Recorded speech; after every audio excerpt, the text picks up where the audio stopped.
Si vous n'êtes pas ostéopathe animalier, vous ne pouvez pas Et là, comprendre ce geste. voilà. Et là, il se tire complètement. Je peux me lâcher. Voilà, c'est lui qui me tire. Dans cette écurie, Émilie Bonzi soigne Morante, un cheval de 8 ans bien sollicité.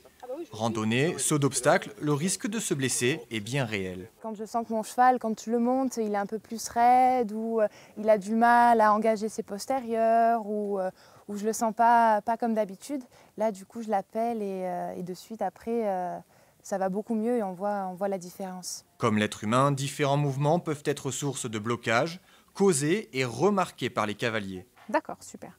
Bon, bah, je vais devoir un petit peu marcher. Tu peux marcher en ligne droite? Ouais. Allez.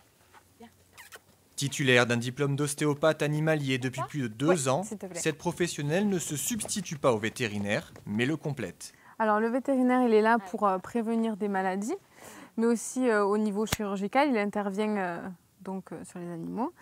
Et alors que l'ostéopathe, il intervient seulement avec ses mains et il rééquilibre un petit peu tout le corps en l'harmonisant.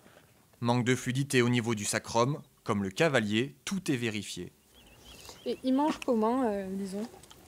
Il mange comment, c'est-à-dire? C'est-à-dire qu'il a bon appétit? Ah oui, il mange bien. Non, il mange tout son foin. Puis c'est au tour de Plume, et là, le gabarit n'est pas un frein.